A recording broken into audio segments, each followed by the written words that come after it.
Well, that's an easy question to answer because I tie it in with acquisition, but let's say acquisition wasn't on the table.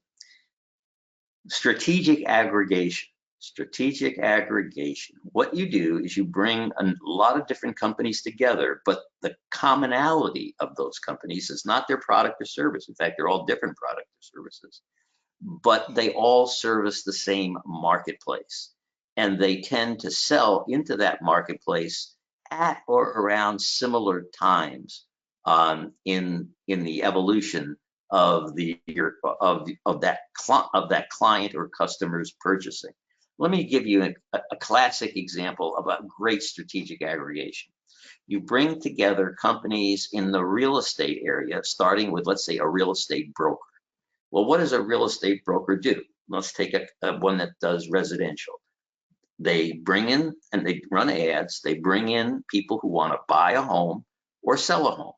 And they either list the home for sale or they take the buyer of a home, a potential buyer, around to see their listings.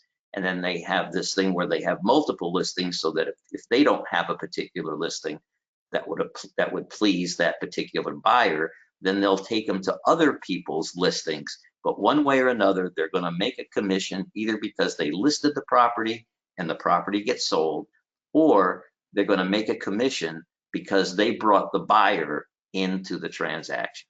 And if they happen to do both, then they literally double up on their compensation, okay? Because now the commission is not split between these brokers. They got it all in their own firm. All right, now I just did a little explanation of a broker. Why? Because everybody understands that that's the center of the home buying process. It's the center. So around that, we want to strategically aggregate other companies that serve that market. Well, who serves the market? Well, a moving company that moves the party who bought one home and sold another. They move them at that time. Maybe it's a remodeler who, if I want to sell my house and I want to fix it up before I sell it so I get the highest amount of purchase price for it, I might hire that party. Or I'm the buyer and I just bought this house. It was a little run down. It's not quite the way I like it, so I want to fix it up now that I've bought it. Okay, when I'm doing the transaction, there's an escrow company that's going to handle the transaction. There are lenders that are going to want to loan the buyer the money the mortgage money in order to buy the house. There are appraisers who are going to have to appraise the house in order for all these transactions to take place.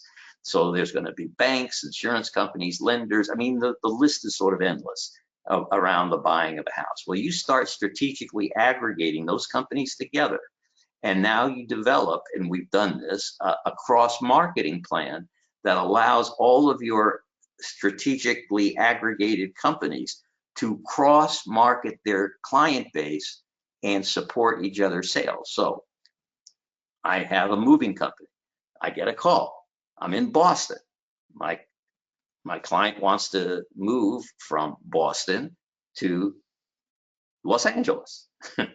Okay, I want to carry the party's goods, that their home furnishings and everything to that new location. All right, but now I can't get the order until they actually buy the house because they're just calling me to get a quote on what it's going to cost them to move.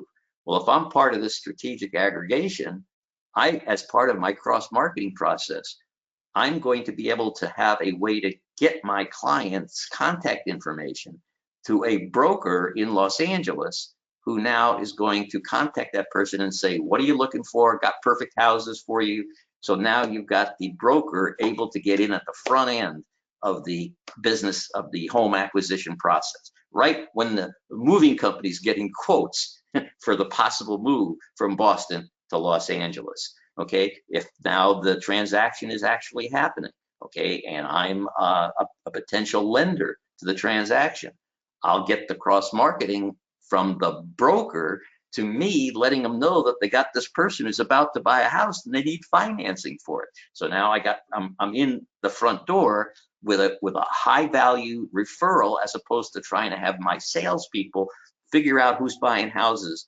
and have cold leads that don't really work very well. And I could go through every one of those strategic aggregation partners. And so we create, literally, I can't acquire them. You said I couldn't acquire them, but I can create a joint venture between me and every one of those parties. Okay, I didn't have to buy them, but now we're working together, and we're using something that we developed here at Bizarre Financing, actually through our private equity company, National Diversified Funding. We developed a platform that automates that whole cross-marketing process. So we can take companies that are aligned with each other in terms of the clients they serve and orchestrate the cross-marketing between them that does two things. Okay, one, it increases the amount of sales that I get as a participant in this, as I got all these other parties shooting business to me because I'm part of this. And guess what I'm going to do? I'm going to pay into the system what it normally costs me to get my sales. So why is that important? Because that revenue can then be shared with all those other parties. So if I'm part of the strategic aggregation, I'm getting two things: a whole network bringing new business in my door, and I get on my clients back-end revenue as my clients are cross-marketed to all of these other folks that are part of the strategic aggregation. So I get more clients and I get revenue from 20, 30, 40 different companies all paying me. That's revenue I never would have seen before, and it's passive. I don't have to do a thing for it. It happens by virtue of the system and how it's organized.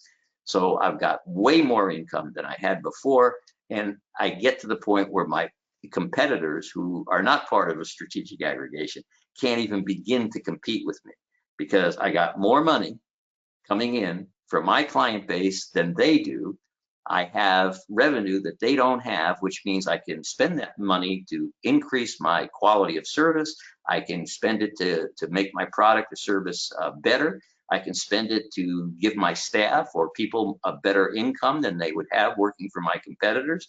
I can have the salespeople for those companies wanting to come to my company and bring their customers with them, because the guy who works for me that does their job is better paid than they are, and I'm able to give the client better service for a lower cost because I got more profit centers. So I have people would then be coming to my company to be able to earn more money with me, bringing their clients with them.